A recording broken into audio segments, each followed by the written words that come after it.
The sound of four unmarked SUVs pulling onto a gravel driveway is usually nothing more than background noise in a quiet Michigan cul-de-sac.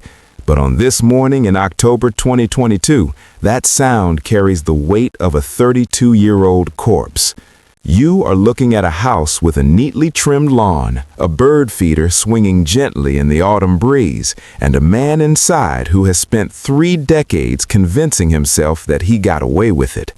When the heavy, rhythmic thud of a police boot hits the porch, the air itself feels like it's screaming. Detective Leo Vance doesn't look like the man who failed to solve this case in 1990. He is younger, sharper, and carries the cold certainty of a man who has seen a ghost through a microscope.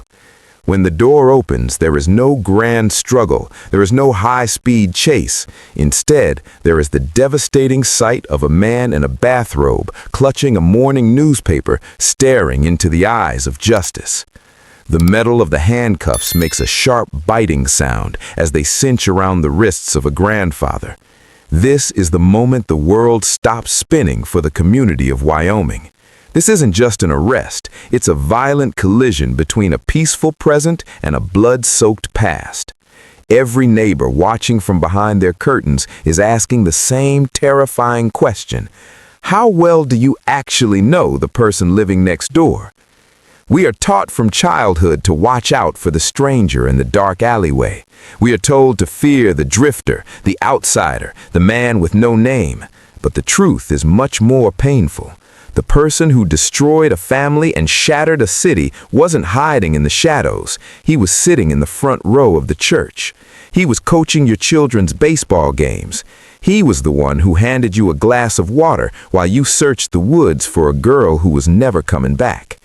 Before we dive into this shocking and heartbreaking story, if you enjoy powerful cold case stories like this, you may want to subscribe so you don't miss what's coming next. And let us know the country you're watching from in the comments. We truly love reading them. Bennett Lawson didn't scream when the officers grabbed his arms. He didn't demand to see a lawyer or shout about his rights. Instead, he let out a long, shuddering breath, the kind of sound a dying animal makes when it finally stops fighting the trap. For 32 years, this man had carefully constructed a life out of recycled lies. He had built a reputation as a pillar of Wyoming, a man of quiet faith and consistent kindness. He had looked into the eyes of his own grandchildren every single day while keeping the memory of a 13-year-old girl's final moments locked in a dark corner of his mind. But as the handcuffs bit into his skin, the kindly grandfather mask didn't just slip, it evaporated. His skin turned a sickly, bruised gray, the color of a Michigan sky just before a winter storm. His knees buckled slightly, the weight of 3 decades finally proving too heavy for his aging frame. Detective Vance leaned in close, his voice a low, steady chill against the morning chill. He didn't need to read the charges out loud for Lawson to understand. The silence that followed was a whisper so quiet it barely disturbed the air. "I knew this day would eventually come," Lawson muttered. It wasn't a confession born of guilt, it was a confession born of exhaustion. He had spent 11,680 days looking over his shoulder, waiting for the knock that would end the charade. He had watched the police files grow thick and then grow thin. He had watched the detectives who hunted him grow old and retire. He thought he had outrun the clock. He thought the world had forgotten Sandy Morris. But justice isn't a sprint. It's a relentless, slow-motion hunt that never stops breathing down your neck. While Lawson lived his life in the sunlight, the Morris family was trapped in a permanent August night. For 32 years, Lydia Morris kept her daughter's bedroom exactly as it was on the evening of August 14, 1990. The same posters on the wall, the same unread magazine on the nightstand, the same scent of vanilla and teenage dreams lingering in the fabric of the curtains. Every time a car slowed down in front of their house, Lydia's heart would stop, a flicker of impossible hope rising in her chest before being crushed by the reality of another empty day. The pain of a cold case isn't a sharp, sudden wound. It is a slow, grinding rot that eats away at a community's soul. In Wyoming, the name Sandy Morris became a warning. Parents stopped letting their kids ride bikes to the store. Neighbors who had shared barbecues and lawn tools for decades started locking their doors and looking at one another with a new, jagged suspicion. The mystery didn't just take a girl, it took the town's innocence. And all the while, the man responsible was right there. He wasn't a monster under the bed. He was the man who helped you move your couch. He was the man who cheered at the high school football games. He carried the secret of Sandy's final location like a trophy hidden in plain sight.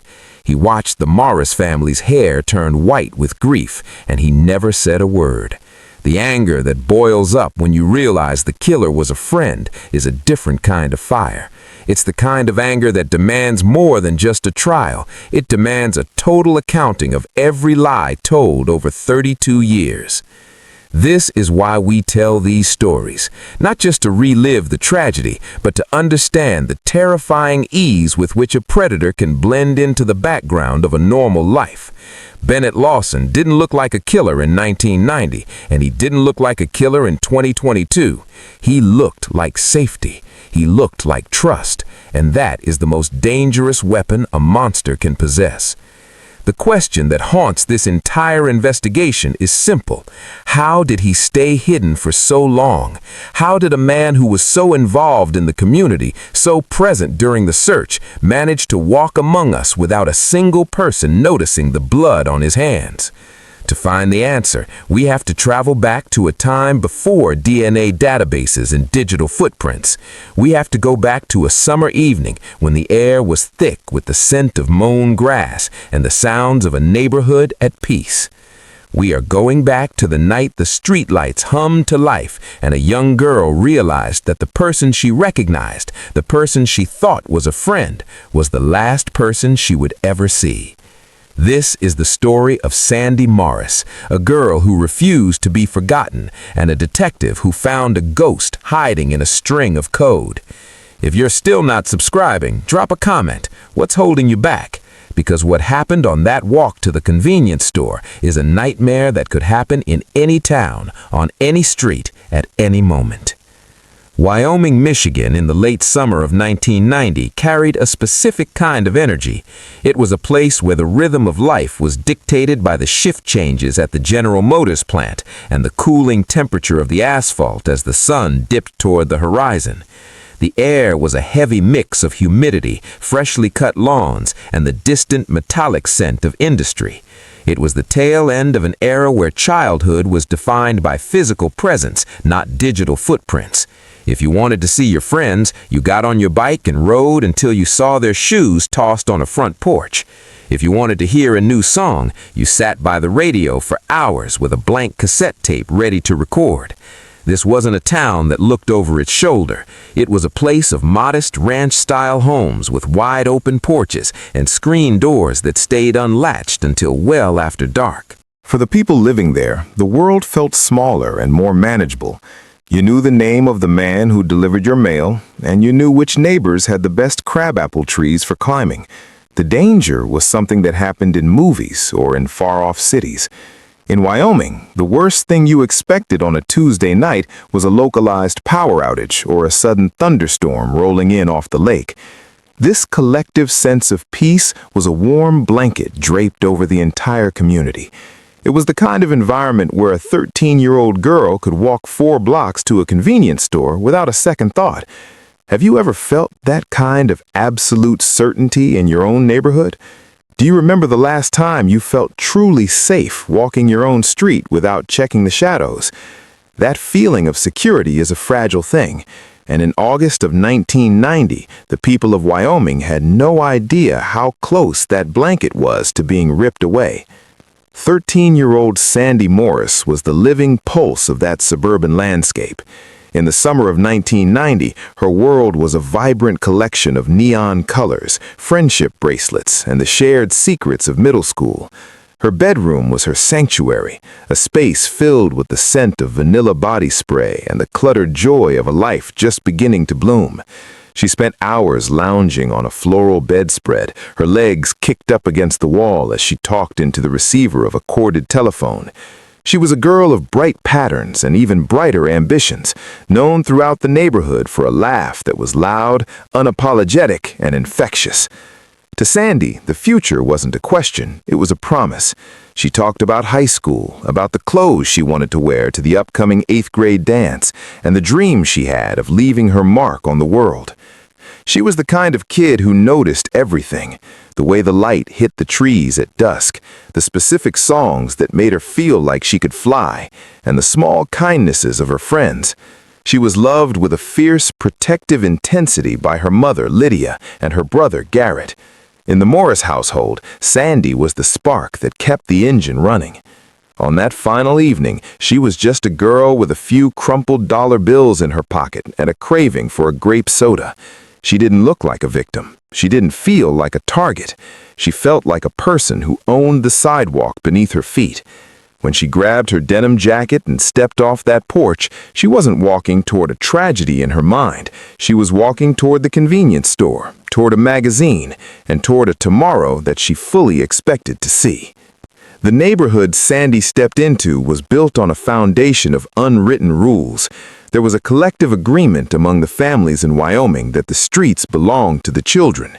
It was a time when a teenager being out at dusk wasn't a cause for alarm, but a sign of a healthy community. Neighbors sat on their lawns in folding chairs, waving at cars as they passed, confident that they knew every face behind every windshield. This wasn't just a place to live, it was a fortress of shared trust. People believed that if a child were in trouble, a dozen doors would fly open before they could even cry out.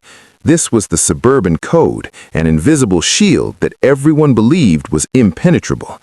But this absolute faith in one another created a dangerous blind spot.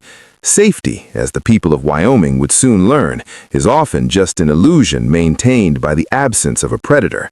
While the parents felt secure in their routine, someone else was studying that same routine with a cold, calculated interest. The very things that made the town feel like a sanctuary, the quiet streets, the predictable schedules, the lack of fences, were the things that made it a hunting ground. A predator doesn't always come from the outside. Sometimes they are part of the scenery. They are the people you see at the grocery store, the ones who help you shovel your driveway, the ones who have lived among you for years. They use your own sense of safety against you. As Sandy walked down that familiar concrete path, she was surrounded by people who would have died to protect her, yet she was utterly alone in the gaze of a man who had spent a lifetime learning how to hide his true nature in the light of day. As the sun began to dip, casting long orange streaks across the sky, Sandy turned the corner toward the store. The streetlights hadn't quite flickered on yet, leaving the world in that hazy purple transition between day and night. She was only 4 blocks from home, a distance she had covered hundreds of times. But on this night, the rhythm of the evening felt different. Somewhere in the periphery of her vision, a car was idling. Someone was watching the way her sneakers clicked against the pavement, noting the way she hummed to herself, unaware of the trap being set. This wasn't a random encounter. It was a moment where 32 years of silence began. Before we reveal the shadow following Sandy, subscribe to ensure you never miss the warnings others ignored.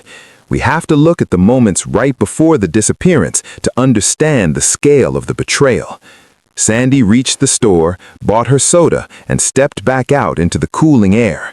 The streetlights finally hummed to life, buzzing with a low-frequency vibration that seemed to signal the end of her world. She started her walk back, the cold bottle of soda in her hand, her mind likely on the magazine she was eager to read. She never made it to the next intersection. In a matter of seconds, the vibrant life of Sandy Morris was snatched away, replaced by a void that would take 30 years to fill. If you are watching this and thinking about your own town, your own neighbors, you understand why the arrest of a pillar of the community 32 years later sent a shockwave through the state. The shadow had always been there. People just refused to see it. The screen door slapped shut with a sharp metallic tang that echoed across the driveway, a sound that would later play on a loop in her brother's mind for the rest of his life. Sandy stood on the porch for a heartbeat, adjusting the collar of her denim jacket. The evening air was still holding on to the heat of the day, thick and smelling of dry pavement and the gasoline from a neighbor's lawnmower. It was exactly 6:30 p.m. She checked the crumpled dollar bills in her pocket, making sure she had enough for the grape soda and the glossy teen magazine she had been eyeing all week. Her mother's voice trailed out from the kitchen, a reminder to be back before the streetlights came on. Sandy shouted a quick promise over her shoulder, a casual "I will" that carried no weight, because in her world, the idea of not coming back didn't exist. She stepped onto the sidewalk, her sneakers making a rhythmic clicking sound against the concrete. Each step took her further away from the ranch-style house and deeper into a neighborhood that felt like an extension of her own living room. She passed the Miller house where the dog was barking at a squirrel and the empty lot where the grass had grown knee-high. Everything was familiar. Everything was routine. She felt the freedom of the walk, the simple joy of being 13 and having a few coins to spend on a summer night. She wasn't looking for trouble. She was looking for the neon sign of the convenience store at the end of the block. But as she moved past the tall oak trees that lined the street, the air seemed to grow strangely still, as if the neighborhood was holding its breath. As she walked, Sandy's mind was a whirlwind of 8th grade politics and weekend plans. She was thinking about the mixtape she wanted to finish, wondering if she had enough space left on the B-side for that new power ballad she had heard on the radio. She was calculating the days until the first football game of the season, imagining the outfit she would wear and the way the crisp autumn air would feel. There was a fierce, quiet confidence in her stride.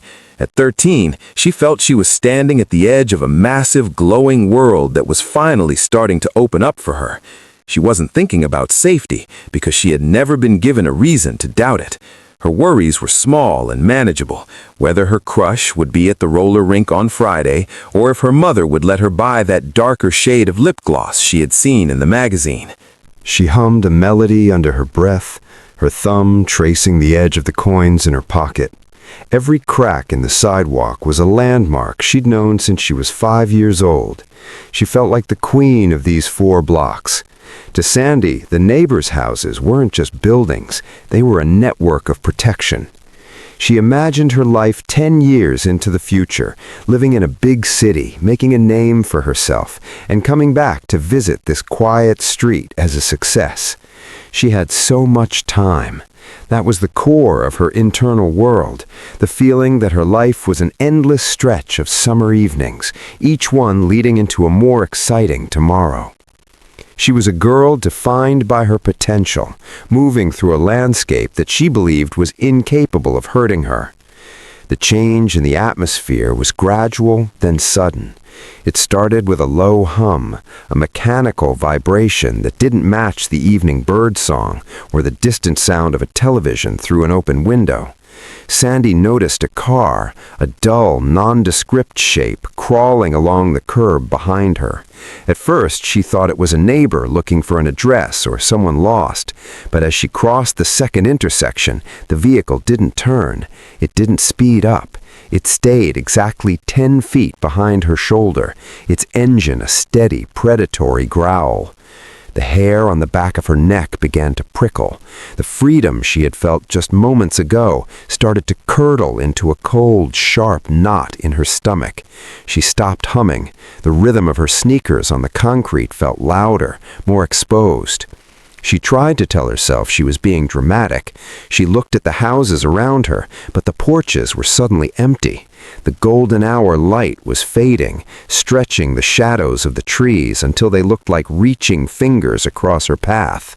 Every time she glanced back, the driver remained a silhouette, a dark figure behind a wall of glass. She felt the weight of a gaze that was heavy and intentional. It was the feeling of being hunted in a place where you were supposed to be loved. The street she had walked 1,000 times suddenly felt alien and miles long. The silence between the houses became thick, pressing against her ears. She realized then that this wasn't a coincidence. The car wasn't just passing through. It was anchored to her, matching her heartbeat with every rotation of its tires. Sandy increased her pace, the clicking of her shoes becoming a frantic, irregular beat. Her breath was coming in short, jagged bursts now. She was only one block away from the bright, fluorescent promise of the store, but the distance felt like an ocean. The car surged forward, pulling alongside her with a smoothness that was terrifying. The window rolled down with a slow, mechanical whine.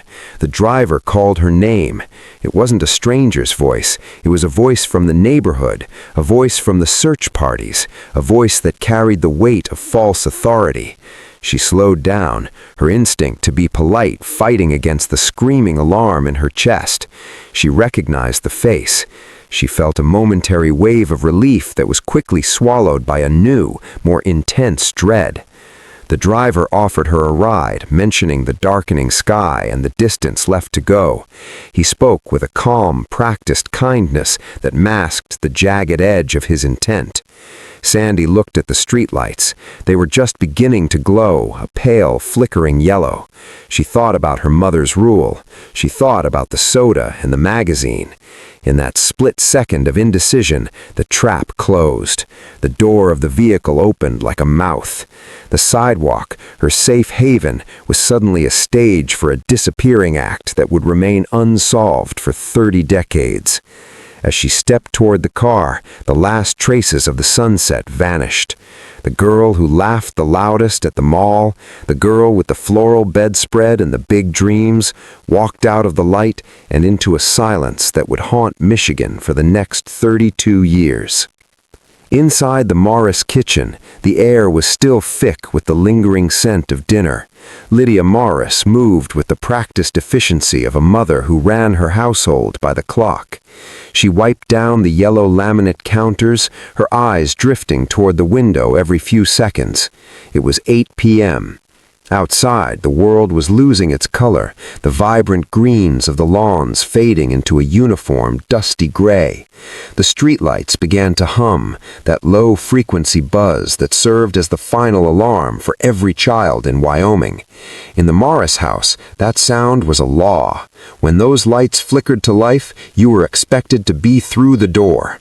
But the porch remained empty. The screen door didn't rattle. The familiar, energetic thud of Sandy's shoes was missing.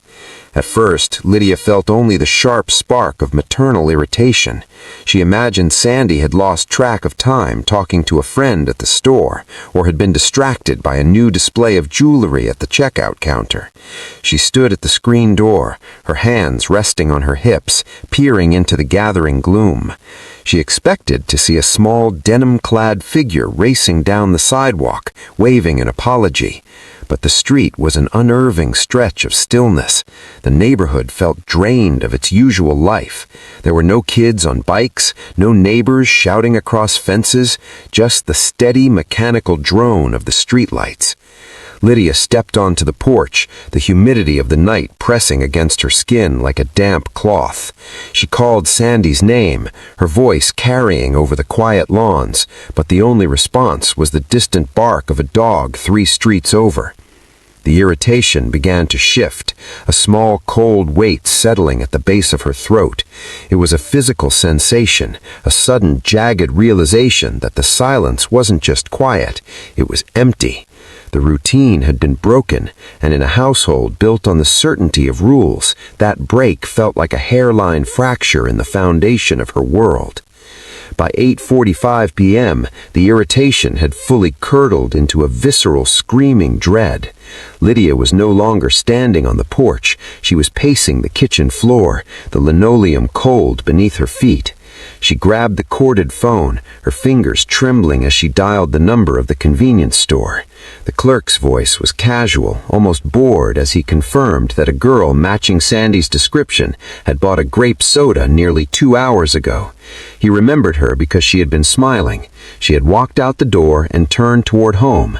That was the last point of contact.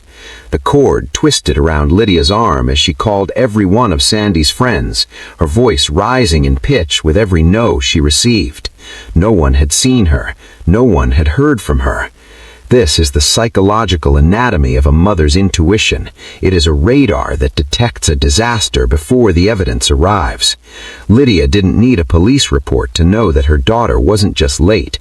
She knew the layout of those 4 blocks like she knew the lines on her own palms. There were no woods to get lost in, no dangerous intersections that Sandy didn't know how to navigate. The distance was too short for a disappearance to be an accident. She awoke her son, Garrett, her movements frantic and sharp. The house, which had felt like a fortress of safety only an hour ago, now felt like a cage. She looked at Sandy's empty chair at the table, the unfinished glass of water, the homework waiting to be done. The silence in the house was now a physical pressure, a suffocating force that told her the world had changed while she was washing dishes. Every second that ticked on the kitchen clock felt like a hammer blow.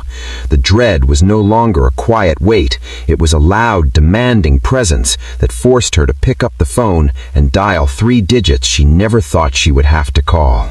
The arrival of the authorities transformed the quiet ranch-style home into a theater of crisis. Within minutes of the 9:42 p.m. call, the street was flooded with the rhythmic, rotating glare of blue and red lights. The colors bounced off the bedroom windows, staining the white siding of the houses in a way that looked like moving bruises. Officers moved across the lawn with heavy belts and clicking radios, their voices low and professional, a sharp contrast to the raw, jagged sounds of Lydia's grief. She stood in the driveway, clutching a school photo of Sandy to her chest, her eyes wide and unfocused. She repeated the same details over and over: the denim jacket, the grape soda, the 4-block walk. She pleaded with the officers to understand that Sandy didn't run away. She didn't hide. She was a girl who loved her home, a girl who never missed a meal or a curfew. The officers tried to maintain a sense of order, but the atmosphere was chaotic. Neighbors began to spill out onto their porches, their faces pale in the artificial light. The shared trust of the community was the first casualty of the night. People looked at the dark spaces between the houses with new eyes, wondering what could have happened in the short span of a few hundred yards. Flashlights began to cut through the humidity, the beams darting over hedges and under parked cars. The ranch-style house was no longer a home. It was a command center. Maps were spread out over the kitchen table where Sandy had eaten breakfast that morning.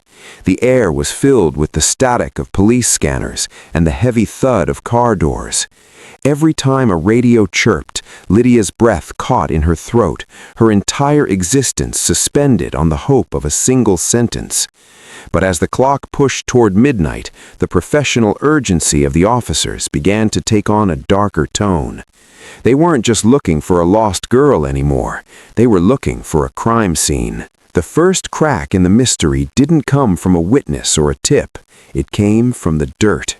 Just as the sun began to bleed over the horizon on the morning of August 15th, a local man walking his dog near a secluded trailhead 3 miles away stopped in his tracks.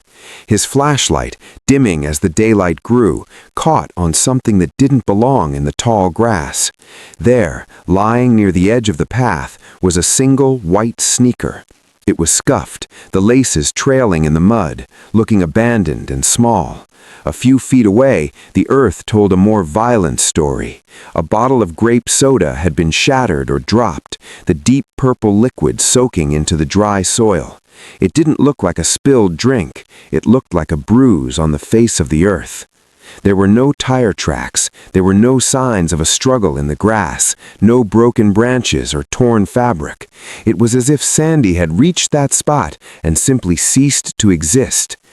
When the investigators arrived, they moved with a slow, heavy, deliberate focus. They bagged the shoe. They took photos of the purple stain. The location was a nightmare. It was far enough from her home to prove she hadn't gone there willingly, but close enough to show that the predator knew exactly where the blind spots of the county were. The trailhead was a place for families and hikers, a place of recreation that was now a site of trauma. Under the flat, gray light of the morning, the discovery felt like a final door slamming shut. The optimism that had fueled the midnight search parties vanished, replaced by a cold, hard reality. Sandy Morris hadn't just lost her way, she had been taken.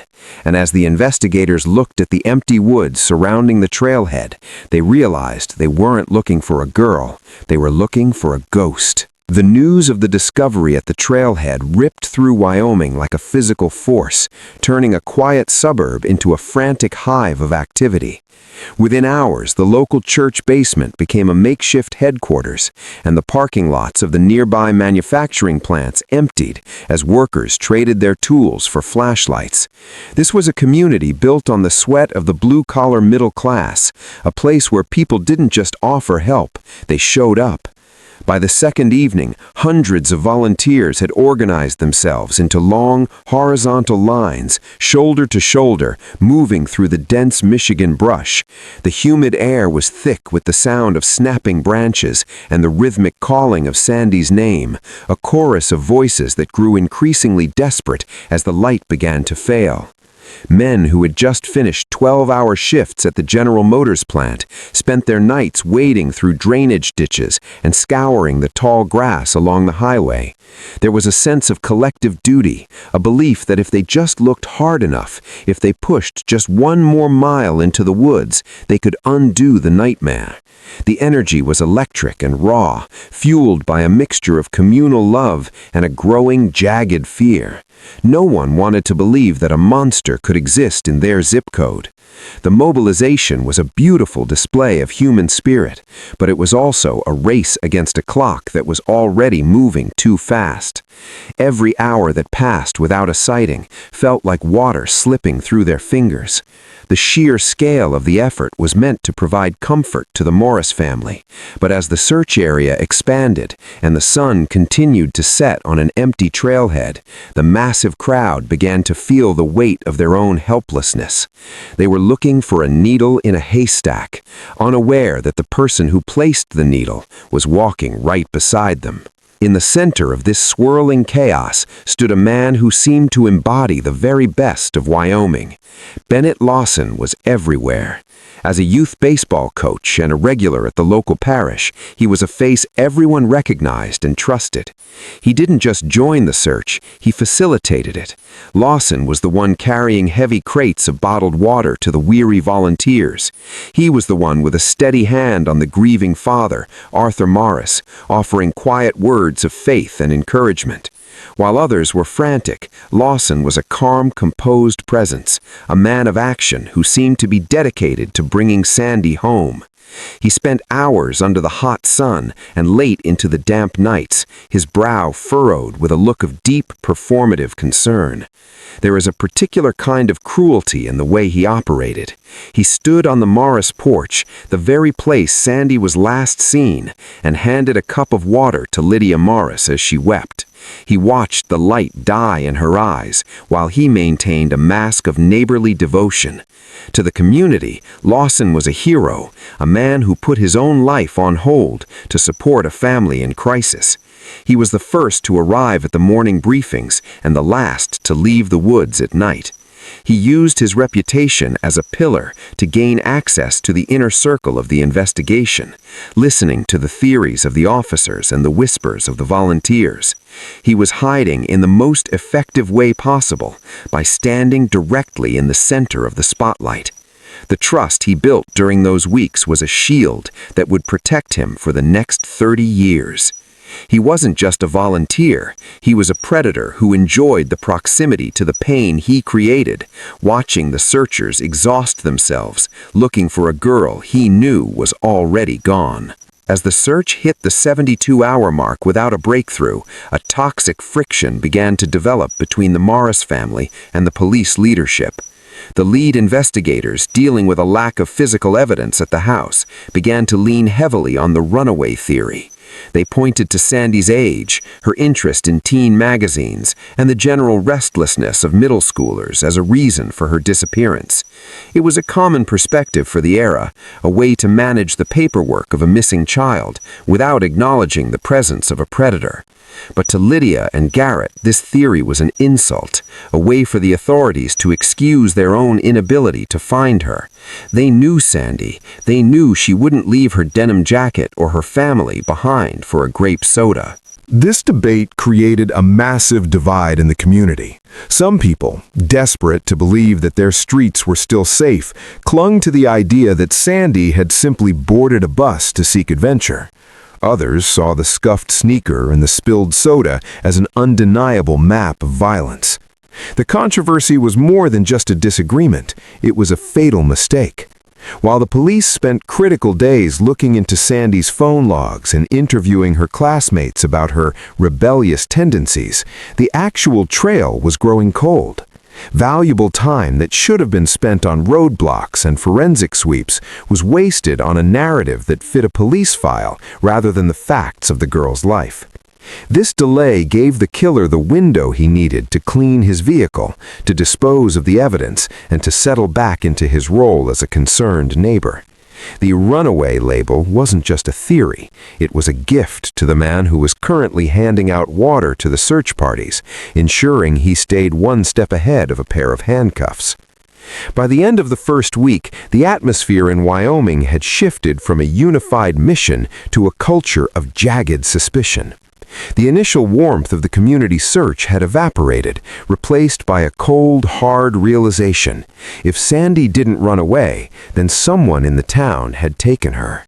People began to look at their neighbors differently. The man who lived 3 doors down and kept to himself was suddenly a subject of intense gossip. The mechanic who worked along the walking route was scrutinized with a new, aggressive intensity. Every person who had been out that night, every car that had been seen idling, became a piece of a puzzle that no one could solve. The trust that had defined the suburb for decades was shattered, leaving behind a jagged landscape of doubt. This was the true victory of the predator. He hadn't just taken a life, he had poisoned the well of the entire community. Parents who once left their doors unlatched now installed heavy deadbolts and motion sensor lights. Children who used to roam the streets until the streetlights came on were now kept inside, their worlds shrinking to the size of their own backyards. The search for Sandy Morris became a search for a monster among us. Even as Bennett Lawson continued to play the role of the helpful coach, the very people he comforted were beginning to wonder if the person standing next to them in the search line was the one holding the secret. The town was no longer a sanctuary. It was a place of whispers and shadows. The unity was gone, replaced by a quiet, lingering terror that would define Wyoming for 32 years. The search didn't end with a discovery. It ended with a community that was forever changed, looking for a ghost while the killer sat in their living rooms. As the investigation into the disappearance of Sandy Morris slowed from a sprint to a crawl, the police department felt the mounting pressure of a city on the edge of a riot. They needed a villain, and Douglas Hauer was a man who seemed tailor-made for the role. Hauer was a local mechanic whose shop sat directly along the path Sandy would have taken to the convenience store. He was a man of jagged edges, with a short temper and a habit of staring a little too long at the neighborhood kids from beneath the raised hoods of rusted cars. To the detectives, he was the obvious choice. He didn't have the warm, inviting smile of a youth coach. He had tobacco-stained teeth and grease-stained hands. He lived alone, kept a messy yard, and didn't attend the candlelight vigils that were now a weekly occurrence in Wyoming. In the eyes of the community, his lack of outward grief was seen as a confession of guilt. The police began to focus their entire strategy on Hauer, convinced that if they squeezed him hard enough, the truth would fall out. They looked at his history, his movements that night, and the way he couldn't quite remember exactly what time he had closed up shop. He became a lightning rod for the town's collective agony. Every time his name was mentioned in the news, it was accompanied by a grainy photo that made him look like a monster. People started avoiding his shop, and local children were told to cross the street if they saw him on the sidewalk. The logic was simple. A crime this ugly had to have been committed by someone who looked the part. The authorities ignored the lack of physical evidence, choosing instead to follow the scent of a man who was easy to hate. They didn't realize that by turning Hauer into a public enemy, they were building a wall of protection around the real predator who was hiding in plain sight. Inside the interrogation room, the air was a thick, stagnant cloud of cheap coffee and the metallic scent of sweat. Detective Mitchell Grant sat across from Douglas Hauer for hours, the two men locked in a psychological stalemate that felt like a physical weight. Grant used every tactic in the book, the friendly approach, the aggressive accusations, the long, suffocating silences meant to make a man talk just to break the tension. He leaned over the table, his face inches from Hauer's, describing the pain of the Morris family in vivid, agonizing detail. He wanted Hauer to crack. He wanted to see a flicker of remorse or a slip of the tongue that would lead them to a body. But Hauer sat there with a stubborn, defiant grin, his eyes reflecting a mixture of boredom and deep-seated resentment. "You got nothing on me, Grant," he would sneer, his voice a gravelly rasp. And the terrible truth was that Hauer was right. Despite the gut feeling of every officer in the department, there was no blood in his garage, no hair in his truck, and no witness who could place him at the trailhead.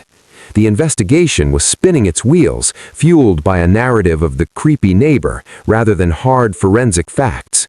The detectives were blinded by their own bias, convinced that Hauer's abrasive personality was a substitute for a smoking gun. They spent weeks tailing him, searching his property, and dragging him back into that small windowless room, while the actual evidence sat untouched in a cardboard box in the basement. The intensity of the focus on Hauer created a massive blind spot. While Grant was trying to break a man who was simply a jerk, the man who actually committed the act was continuing his life as a hero. The psychological battle in the interrogation room was a distraction, a shadow play that allowed the real ghost of Wyoming to vanish into the background of a quiet cul-de-sac. While the police were busy trying to break Douglas Hauer, the community of Wyoming had already found him guilty. A mob mentality had taken hold, turning the town into a place of public shaming and whispered judgments. Hauer's shop was vandalized, and he received death threats in the mail. The collective hatred of the town was a hot, blinding fire that consumed everything in its path. People felt a sense of righteous anger, a belief that by destroying Hauer's life, they were somehow honoring Sandy's memory. It was a distraction from the reality that they were still living in fear. As long as they had a target for their rage, they didn't have to face the fact that the person who took Sandy might still be walking among them, completely undetected. In the middle of this social execution, Bennett Lawson stood. If Hauer was the villain, Lawson was the saint. He sat in the front pews of the church during the vigils, his head bowed in what looked like deep, soul-shattering prayer. He was the man who organized the meals for the Morris family, the one who spoke at the community meetings about the need for unity and healing. He watched the destruction of Douglas Hauer's reputation with a quiet, secret satisfaction. Every time a neighbor pointed a finger at the mechanic, it was a finger that wasn't being pointed at him. Lawson used the town's hatred of Hauer as a shield, a way to disappear even further into the light. The town was so focused on the monster they could see that they completely ignored the one who was shaking their hands and offering them a glass of water. The tunnel vision of the 1990 investigation remains one of the most tragic aspects of the Sandy Morris case. By committing entirely to the idea that Douglas Hauer was the killer, the authorities effectively stopped looking for anyone else. They treated the investigation as a closed loop, ignoring any tip or lead that didn't fit their preconceived notion of the greasy mechanic villain. This allowed the true predator to go unpunished for over 3 decades. The real monster wasn't the man with the short temper and the messy yard. The real monster was in the search party. He was the one who knew the rhythms of the neighborhood, the one who understood how to leverage his own reputation to avoid suspicion. He used the town's own prejudices against them, knowing that as long as he looked like a pillar of the community, he was safe. This is the terrifying reality of predatory behavior. It doesn't always wear a mask of madness. Often, it wears a mask of service. Bennett Lawson didn't just escape the law, he thrived under its protection, watching as another man's life was dismantled for a crime he had committed. The focus on the wrong man didn't just delay justice, it almost erased it entirely. If it weren't for a single piece of evidence waiting in a box, Lawson would have taken his secret to the grave, and the people of Wyoming would have gone to their deaths believing a mechanic was a murderer. The real monster was in the search party. Subscribe so you can spot the wolves in sheep's clothing. We are about to see how the silence of the 1990s gave way to a digital revolution that no killer could outrun. While Lawson thought the clock was his friend, the world was building a way to look into his past and see the blood he thought he had washed away. As the 1990s bled into the new millennium, the investigation into the disappearance of Sandy Morris underwent a quiet, devastating transformation. It ceased to be a living, breathing mission and became a collection of objects in a box. The missing posters that had once been plastered on every telephone pole in Wyoming began to fail. The sun bleached the bright colors of Sandy's school photo until she looked like a fading memory, her eyes washed out by years of Michigan rain and summer heat. The edges of the paper curled and turned yellow, eventually peeling away to reveal the bare wood beneath. This was the physical manifestation of a case going cold. The community, once loud with demands for justice, had settled into a heavy, uncomfortable silence. People still remembered the girl who never came home, but they spoke her name in past tense, a ghost story used to keep their own children from wandering too far. In the basement of the Wyoming Police Department, the file was moved from the active desk to a row of metal shelves reserved for the forgotten. The evidence locker was a place that smelled of old paper, floor wax, and failed promises. It was a graveyard of intentions. Sandy's case was now a series of manila folders and plastic bags tucked away in a climate-controlled room where the only thing that moved was the dust. The energy that had once fueled 500 tips and hundreds of interviews had dissipated. The world outside was changing. Cell phones were becoming common. The internet was beginning to connect the globe, and the analog world of 1990 was being left behind. But inside that locker, the investigation remained frozen, a static reminder of a night when the streetlights hummed and a predator walked away without leaving a single footprint. Detective Mitchell Grant didn't just retire in 1998, he retreated. He left the force with the weight of the Morris file still pressing against his chest, a career-defining failure that he could never quite shake. He had spent the better part of a decade chasing shadows and trying to break a mechanic who refused to bend, and in the end he had nothing to show for it but a graying head of hair and a deep-seated sense of guilt. He wasn't the only one. The entire department carried the scar of the Sandy Morris case.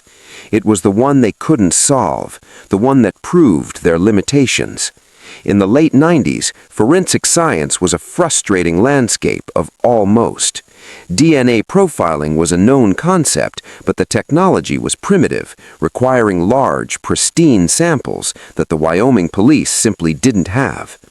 The architecture of this failure was built on the limitations of the era. Investigators in 1990 didn't have the tools to see the microscopic truths hidden on a piece of fabric or a discarded cigarette butt. They relied on gut instincts and physical witnesses, both of which had failed them in the face of a calculated predator. Every time a new detective was assigned to the cold case unit, they would pull the Morris file, spend a week reading through the interviews, and then slowly realize there was nowhere left to go. The leads were all dead ends. The witnesses had moved away or their memories had blurred. The case was a labyrinth with no exit. It was a stagnant period where the only thing growing was the distance between the crime and the present. The silence of the plains had set in, a long, hollow era where justice seemed like an impossible dream. For the Morris family, the passage of time wasn't a linear progression, it was a repetitive loop of grief. While the rest of Wyoming moved into the digital age, Lydia and Arthur Morris remained anchored to August 14, 1990. Their home became a museum dedicated to a 13-year-old who never aged. They didn't upgrade the kitchen or paint the walls. They kept the world outside at bay, as if by maintaining the physical environment of Sandy's last day, they might somehow conjure her back into existence. This was the psychological toll of a cold case, the inability to move forward because the why and the where remained unanswered. Every holiday was a performance of endurance, every birthday a reminder of the milestone Sandy would never reach. They watched as Sandy's classmates graduated, got married, and started families of their own. Each of those successes was a sharp reminder of what had been stolen. The community's suspicion of Douglas Howard had faded into a general dull distrust, but for the Morrises, the anger was still as fresh as the day the grape soda was found at the trailhead. They were a family suspended in a vacuum, living in a world of landlines and VCRs long after the rest of the country had moved on. The silence in their house was a heavy, suffocating presence that no television or radio could drown out. They were waiting for a phone call that never came, for a knock on the door that remained a fantasy. They didn't know that miles away, in a quiet cul-de-sac, the man who had shattered their lives was watching his own children grow, enjoying the very future he had ripped away from Sandy. Yet inside that dusty evidence locker in the police basement, something was happening that no one could see. A small cardboard box held 2 items recovered from the trailhead in 1990. A discarded cigarette butt found near the scuffed sneaker, and a tiny, microscopic fiber caught on a bramble. To the original investigators, these were fragments of trash, useless in an era before advanced forensics. But in the darkness of that locker, these items were functioning as a biological time capsule. They were holding on to a secret, preserved in a state of climate-controlled stasis. They contained the genetic code of a killer, a map of his identity that was written in a language the world hadn't yet learned to decode. The tension of the stagnant years was rooted in this weight. The evidence was there, sitting patiently on a shelf, while the technology to read it was being built in laboratories across the world. Science was catching up to the crime, one discovery at a time. The transition from the 90s to the 2000s saw the birth of STR analysis and the refinement of touch DNA, tools that could turn a single skin cell into a name and a face. The killer thought he was safe because the clock was ticking forward, but in reality, every year that passed brought the world closer to the moment his secret would be ripped wide open. The cigarette butt wasn't just garbage, it was a ticking bomb, waiting for the right detective and the right algorithm to detonate. The silence of the plains was about to be broken by a ghost hiding in a string of code, and the predator who thought he had vanished into the light was about to realize that the past is never truly buried. By the time 2022 rolled around, the Wyoming Police Department was a very different machine than the one that had struggled in 1990. The smoke-filled rooms and the reliance on neighborhood gossip had been replaced by high-speed servers and sterilized laboratories. Detective Leo Vance was the face of this new era. Born the same year Sandy vanished, Vance didn't have the emotional scars of the original search, but he had a relentless, analytical drive that made him perfect for the cold case initiative. He didn't believe in dead ends. He believed in data that hadn't been read correctly yet. When he pulled the Morris file from the archives, he wasn't looking at the fading photos or the heart-wrenching letters from Lydia Morris. He was looking at the plastic bags containing the cigarette butt and the fabric fiber. He saw them as biological hard drives that were finally ready to be plugged in. Vance knew that the old ways of searching for a match in a criminal database were limited. If the killer had never been arrested for a violent felony, his DNA would never show up in the system. But the world had changed in a way the killer never could have predicted. Millions of people were now voluntarily uploading their genetic information to public ancestry websites, eager to find out about their heritage or connect with distant relatives. Vance realized that he didn't need the killer's DNA to be on file. He only needed the DNA of someone related to him. He packaged the aging samples and sent them to a specialized lab in Texas, moving the case from a basement in Michigan to a digital frontier where the rules of the hunt were about to be rewritten. He was no longer looking for a man on a street corner. He was looking for a ghost in a sequence of code. The process that followed was less like a standard police investigation and more like a high-stakes hunt through a digital forest. This was the world of genetic genealogy, a field where biology meets big data. The lab in Texas took the degraded 32-year-old samples and extracted a full genomic profile. This wasn't just a simple thumbprint, it was a massive, complex map of an entire lineage. They uploaded this profile into public databases, and the algorithm began to work, searching through millions of entries to find a common thread. It was looking for segments of shared DNA, the tiny fragments of a genetic code that link us to our ancestors and our kin. This was a hunt through a forest of family trees, branches stretching back centuries and across continents. Every time the computer found a match, a new branch was illuminated. The search wasn't looking for the killer directly. It was identifying his cousins, his aunts, and his great-grandparents. It was a mathematical closing of the net. Vance watched as the data began to coalesce into a specific family structure. This was the digital resurrection of a crime scene. The killer had spent 30 decades ensuring he left no paper trail and no witnesses, but he could never change the blood in his veins. He had left a part of himself at the trailhead, a part that was now being compared against a global network of people who had no idea they were helping to solve a murder. The tension was no longer about a detective's gut feeling or a suspect's alibi. It was about the cold, hard logic of a double helix. The investigation was moving with a speed and a precision that was pure science fiction in 1990, cutting through 32 years of silence in a matter of weeks. The breakthrough didn't come from a confession or a new witness. It came from a second cousin living over 1,000 miles away who had simply been curious about his family history. This individual had used a home DNA kit, spit into a plastic tube, and mailed it off to find out if he was Irish or German. He had no connection to Wyoming, Michigan. He had no idea that a 13-year-old girl had been taken in 1990. But his curiosity was the final key. The lab identified a significant overlap between his DNA and the profile from the cigarette butt. Suddenly, the digital forest had a specific clearing. The genealogists began to build the family tree downward from a set of great-grandparents, mapping out every male descendant who would have been of age and in the area when Sandy disappeared. This is the shock of modern forensics. The realization that your privacy is no longer just yours, it is shared with everyone you are related to. A killer can be perfectly careful for 30 years, but he cannot control the actions of a distant relative he has never met.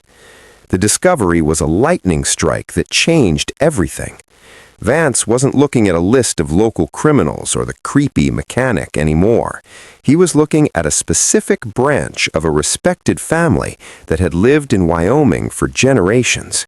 The profile pointed directly to a group of men who had never been on the police radar. The community would be stunned to learn that the solution to their longest nightmare didn't come from a local tip, but from a genetic link found in a database. The mystery was no longer a mystery. It was a family tree with a predator hiding in the leaves, and the list of names was getting smaller by the hour. As the genealogists narrowed the list, the path led away from the usual suspects and toward a name that nobody expected. Vance used the process of elimination with the precision of a surgeon. He crossed out the men who were too young in 1990, the ones who had been incarcerated elsewhere, and the ones who had already passed away. The algorithm was relentless, stripping away the noise until only a handful of candidates remained. He began to cross-reference these names with the old investigation files, looking for any connection to Sandy Morris. He looked for addresses that were near her walking route, for employment records that placed them in Wyoming in the summer of 1990, and for any mention of them in the original tips. When the final name appeared on the screen, the room went silent. It wasn't Douglas Hauer. It wasn't a drifter. It was a man who had been mentioned in the files, but only as a volunteer, a man who had helped with the search. Bennett Lawson. The shock was a physical weight. Lawson had no criminal record. He had never been a suspect. He was a man who had stayed in the community, built a life, and was now an aging grandfather. The DNA wasn't just pointing to a killer, it was pointing to a betrayal that was almost too big to comprehend. The profile was a perfect match for the Lawson lineage. The path had ended at a quiet front door in a peaceful cul-de-sac. The ghost in the code finally had a face, and it was a face the entire town had trusted. The digital resurrection was complete, and the hunt was moving from the computer screen back to the real world, where a 32-year-old secret was about to be ripped wide open. From the driver's seat of a nondescript sedan, Detective Vance watched as the man who had haunted a city's nightmares for 32 years stepped out onto his driveway. Bennett Lawson didn't look like a predator. He looked like the grandfather everyone wanted, a man in a plaid flannel shirt, moving with the slow, deliberate gait of someone who had spent a lifetime in the Michigan winters. He carried a small bag of birdseed and began to meticulously fill the feeders hanging from the eaves of his porch. It was a scene of staggering normalcy. The sun was bright, the lawn was perfectly manicured, and a neighbor waved as they drove past. Lawson waved back with a cheerful, easy smile. It was a display of the mundane that felt almost macabre to the man watching from the street. Vance gripped the steering wheel, his knuckles white. He was looking at a man who had participated in search parties, who had handed out water to grieving mothers, and then gone home to sleep soundly for 30 decades. The contrast was a physical weight. On one side of the glass was a monster who snatched a 13-year-old girl into the shadows. On the other was an old man making sure the local sparrows were fed. This is the terrifying reality of hidden evil. It doesn't rot the skin or turn the eyes red. It hides behind a pension, a well-tended garden, and a reputation for kindness. Every time Lawson reached up to adjust a birdhouse, Vance thought about the trailhead and the spilled grape soda.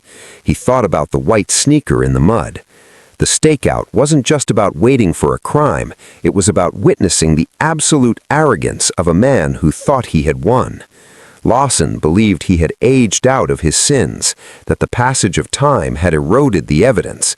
He had no idea that his genetic legacy was currently being tracked through the very air he breathed.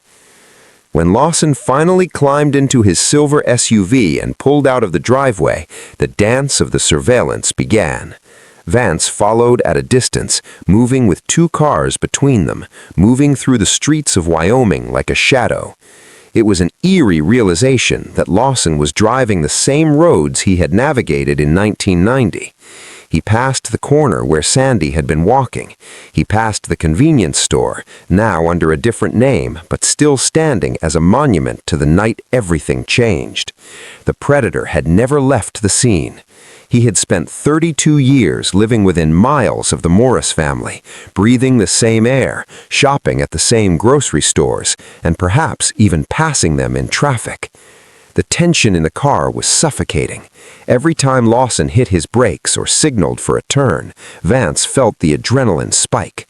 He wasn't just following a suspect, he was following 32 years of history.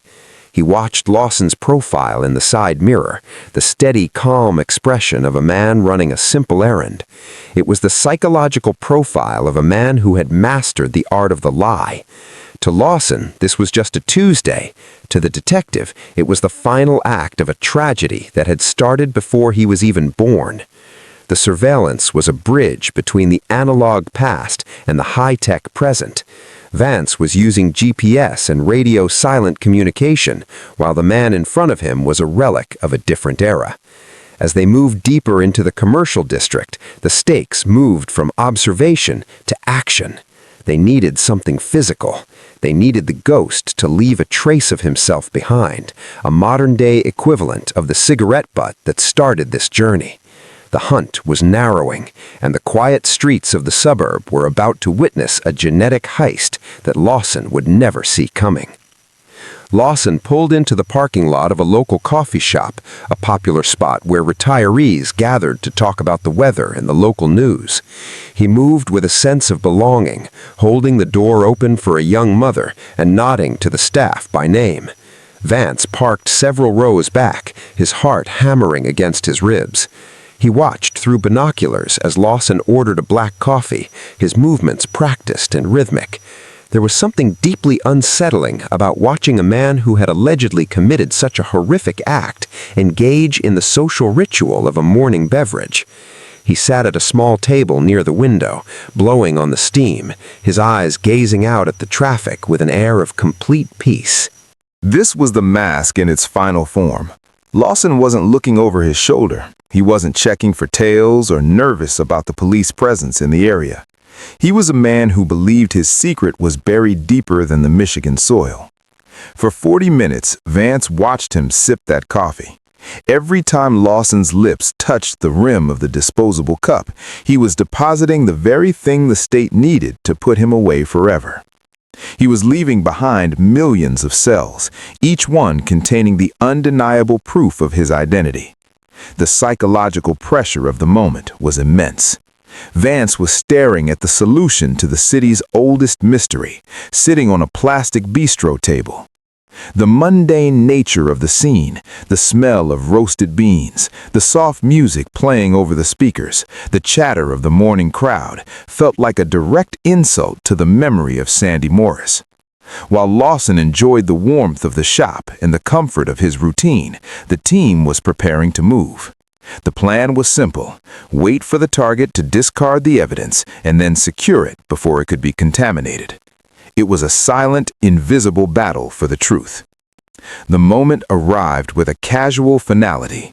Lawson stood up, brushed a few crumbs from his flannel shirt, and picked up the empty coffee cup.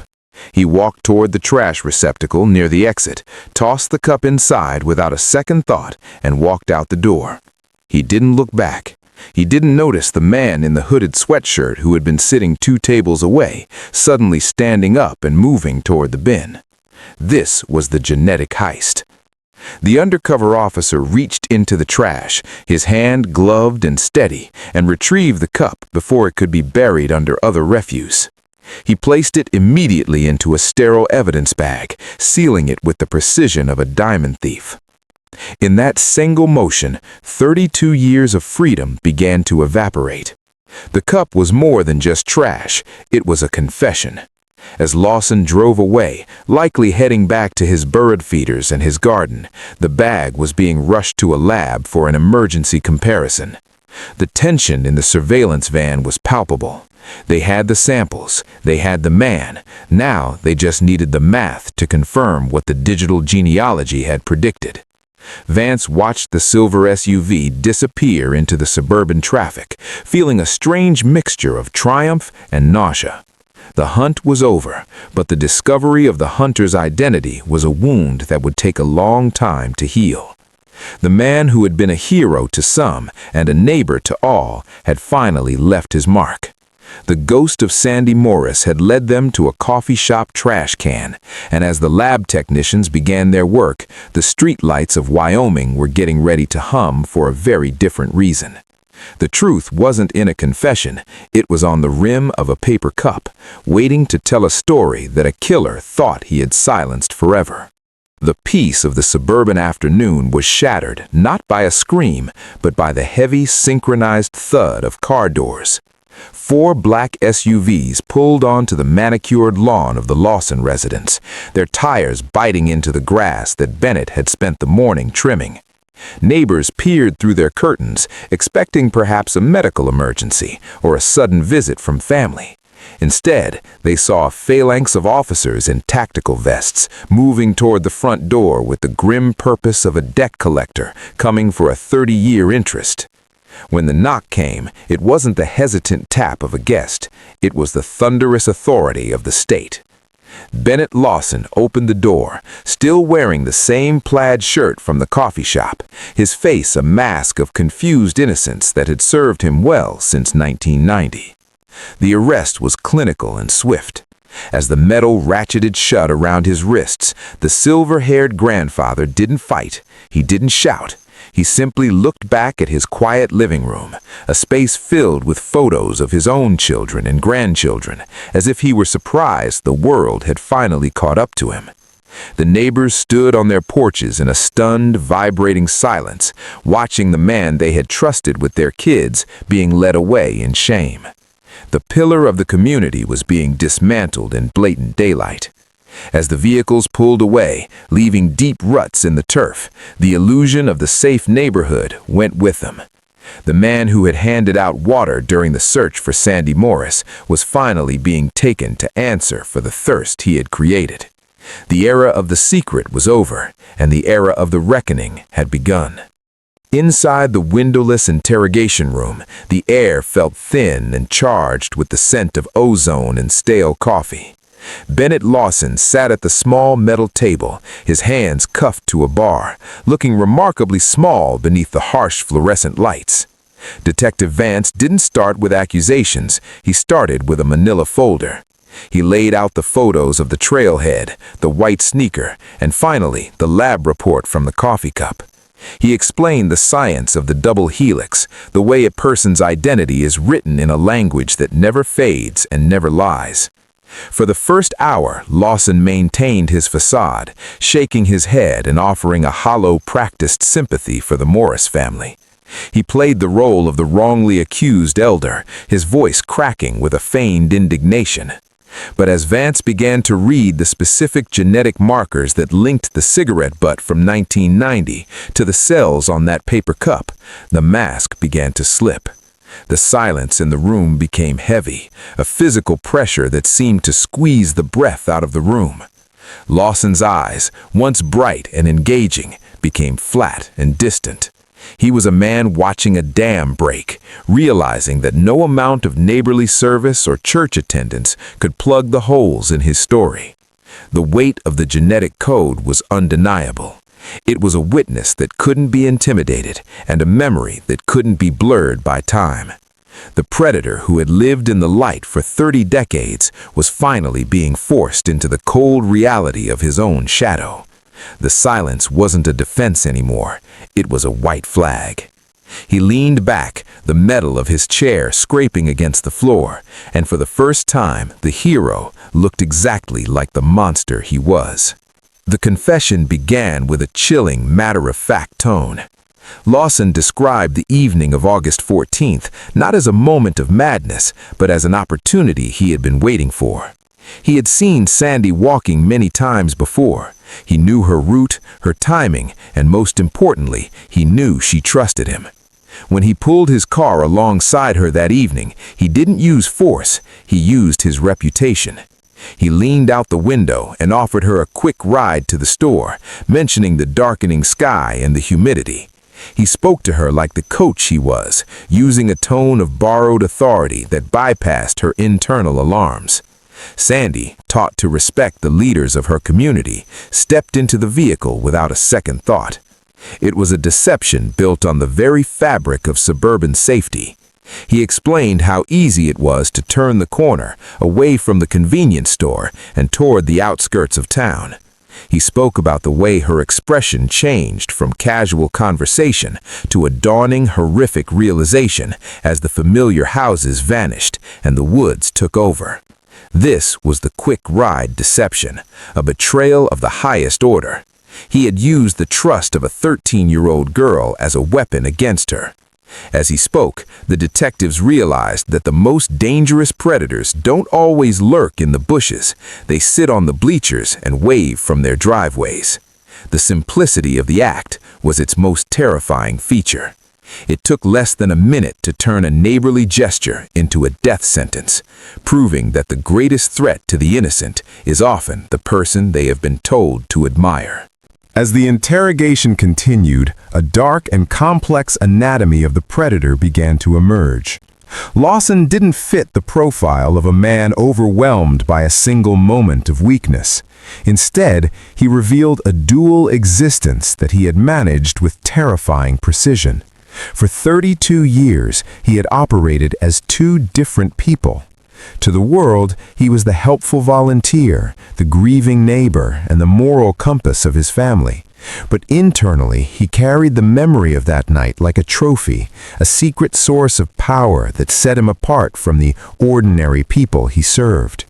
He admitted that participating in the search parties had given him a sense of thrill, a feeling of being untouchable as he watched the police and the neighbors struggle to find a girl he had already silenced.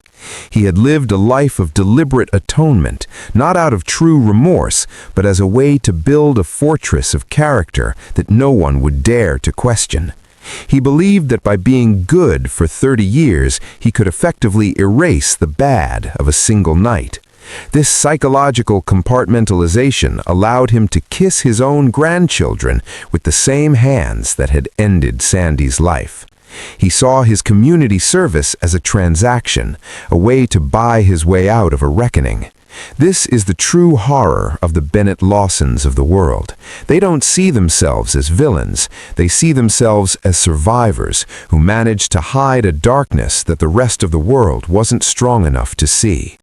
The anatomy of his evil was rooted in a profound narcissistic arrogance, the belief that he was the author of his own justice and that the world had no right to look behind the curtain he had so carefully drawn.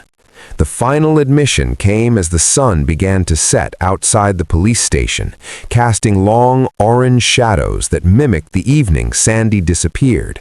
Lawson provided the locations, the details of the final moments, and the cold, clinical reality of how he had disposed of the evidence. There was no grand apology, no tears of genuine regret. There was only the exhausted surrender of a man who knew the game was finally over.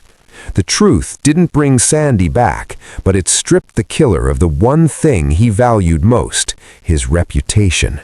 By the time the confession was signed, the hero of Wyoming was dead, replaced by a prisoner who would likely never see the outside of a cell again. The impact of the truth on the town's history was a seismic shift that would be felt for generations. The mystery that had defined 32 years was resolved in a few hours of audio recording. As the news of the confession broke, the city of Wyoming began the slow, painful process of looking back at its own history with a new, cynical lens. Every memory of Lawson at a parade or a game was now tainted with the knowledge of what he was. The unmasking was complete, leaving behind a community that was finally free of the ghost, but burdened with the knowledge of how close the monster had been. As the truth comes out, ask yourself, who in your life is hiding a 30-year secret? Comment watchful if you're staying alert. The lights in Wyoming hum just as they did in 1990, but tonight they shine on a truth that was 32 years in the making. The recovery effort took place in a dense, tangled stretch of the Grand River thicket, a place where the Michigan wilderness had spent 30 decades trying to swallow the evidence of a crime. Under a sky the color of lead, forensic teams moved with a silent, prayerful reverence. This was no longer a frantic search for a living child. It was a mission of restoration. As the shovels met the soil, the air seemed to grow still, the local birds falling silent as the earth finally yielded its secret. They found her exactly where Lawson had indicated, resting beneath the roots of an ancient oak tree that had grown tall while her story remained frozen. The recovery was a grueling emotional process that transformed the site from a dumping ground into a sacred space. For the investigators who had carried this case since their youth, the moment the first remains were identified was a weight falling from their shoulders. The feeling was not of triumph, but of profound, heavy relief. Bringing Sandy home meant that she was no longer a ghost at the trailhead or a name on a fading poster. She was a daughter, a sister, and a human being who could finally be laid to rest with the dignity that had been stolen from her on that humid night in 1990. The physical recovery was the final piece of the forensic puzzle, but the emotional payoff was much larger. It was the end of the silence of the plains. As the white van carrying her remains pulled away from the thicket, the investigators removed their hats and stood in a line. The long wait was over. The girl who went for a soda was finally coming home, not in the way anyone had prayed for, but with a truth that could no longer be denied or hidden. The courtroom in Wyoming was packed to its limits, the air humming with the collective breath of a town seeking closure. When Lydia Morris walked through the doors, the crowd parted like a sea. She was older now, her hair silvered by the decades of grief, but her eyes held a fire that 32 years of waiting could not extinguish. Across the room sat Bennett Lawson. He no longer looked like a hero or a coach. Without his mask of community service, he looked like a withered, hollow shell of a man. The contrast was devastating. Lydia took the stand for her victim impact statement, her voice steady and clear, cutting through the heavy silence of the chamber. She didn't speak to the judge. She looked directly at the man who had sat in her living room and handed her water while her daughter lay in the cold earth. She spoke of the birthdays that were never celebrated and the silence that lived in their house like a permanent tenant. She looked at Lawson, the man who had watched her weep and offered hollow prayers, and she called him his true name, a coward. The betrayal was the sharpest part of the pain. It wasn't just that he had taken Sandy, it was that he had stayed to watch the wreckage he had caused. Lawson refused to meet her gaze, his head bowed as if the weight of her words were a physical force. The courtroom was the theater of justice where the power had finally shifted. The mother's enduring love was the strongest force in the room, outlasting the killer's deception and the law's delays. In that confrontation, the hero was finally reduced to nothing, exposed as a parasite who had fed on the town's trust while hiding a monster in his heart. The sentencing was a formality, but the finality of the gavel echoed through the halls of justice like a thunderclap. Bennett Lawson was led away to spend the remainder of his life behind bars, a destination 32 years in the making. But as the doors closed, the town was left with a haunting question that no court could resolve. Justice had arrived, yet it felt incomplete. Lawson had enjoyed a full life. He had watched his children grow, celebrated holidays, and felt the warmth of the sun for 3 decades that were stolen from a 13-year-old girl. He had traded his crime for a lifetime of unearned respect, only paying the price when he was an old man with very little left to lose. The healing process for Wyoming would be slow and jagged. The trust that had been shattered in 1990 was not easily mended by a prison sentence. Parents still looked at the streetlights with a hint of dread, and the memory of the hero volunteer remained a warning about the shadows that can hide in plain sight. As the Morris family finally placed a headstone in the local cemetery, the town began to move forward, but the scars remained. The case of Sandy Morris changed the way people looked at their neighbors and their safety forever. Guilty or not guilty isn't the question. Is a life sentence enough for 32 years of stolen life? The law has done its part, but the heart of the community still grapples with the math of such a loss. Sandy is home, the secret is out, and the lights of Wyoming continue to hum, a steady reminder that while the truth may be buried, it never truly dies. The story of Sandy Morris is not just a chronicle of a crime. It is a testament to the fact that the truth possesses a patience that far outlasts the cunning of any predator.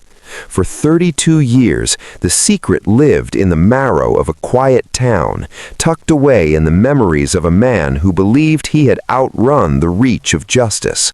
He watched the world change, saw technology evolve, and likely assumed that with every passing decade, the evidence against him was dissolving into the ether. But science does not sleep. While the killer was living his life of unearned peace, the very building blocks of his identity were waiting in a cardboard box, holding their breath for a future they could finally speak to. The double helix is a witness that does not forget, a record that does not blur with age, and a voice that cannot be intimidated into silence. Sandy's victory over the clock is a warning to those who believe that time is an eraser. It is a reminder that the past is never truly dead. It is merely waiting for the right tools to be unearthed. The discovery of Bennett Lawson was a collision between the analog crimes of the 20th century and the digital accountability of the 21st. This case proves that there is no such thing as a perfect crime when the evidence is biological. A single cell, a strand of hair, or a microscopic trace of saliva can bridge a 30-year gap in a heartbeat. The truth is a predator in its own right. It is patient, it is persistent, and it is inevitable. It does not care about your reputation, your community standing, or how many years you have spent pretending to be a good man. When the light finally shines, it illuminates everything, stripping away the mask and leaving only the raw, undeniable facts of what occurred. Sandy is no longer a girl lost in time. She is the reason the world knows that the secret you think is buried is actually just waiting for its moment to rise. The final lesson of Wyoming, Michigan is perhaps the most uncomfortable one to absorb. It is the realization that the most dangerous individuals among us do not always look like the monsters we are taught to fear. They do not live in the fringes of society. They live in the heart of it. Bennett Lawson was a youth coach. He was a neighbor. He was a man who shook hands at church and organized search parties for the very life he had snuffed out. He used his normalcy as a camouflage, a way to move through the world without ever triggering the alarms of those around him. This is the reality of the ordinary predator. They thrive on the trust we give so freely to those who look like us, talk like us, and live like us. We must understand that the safety of a neighborhood is often an illusion maintained by the collective hope that our neighbors are who they claim to be. The legacy of this case is a call for a different kind of vigilance, one that looks beyond the flannel shirts and the friendly waves to recognize the potential for darkness in the most mundane places. The streetlights in Wyoming still hum every evening at 6:30 p.m., but they no longer signal a world of absolute safety. They are a reminder of the girl who never made it home and the man who walked among us while holding her secret in his chest. We must remain watchful, not out of paranoia, but out of a commitment to the truth and to the memory of those who were taken in the silence. He was a youth coach. He was a neighbor. He was a monster. Subscribe to Solved Mysteries HQ to stay informed, stay safe, and stay one step ahead of the shadows. The hunt for justice never truly ends, and the next breakthrough is always just one piece of evidence away.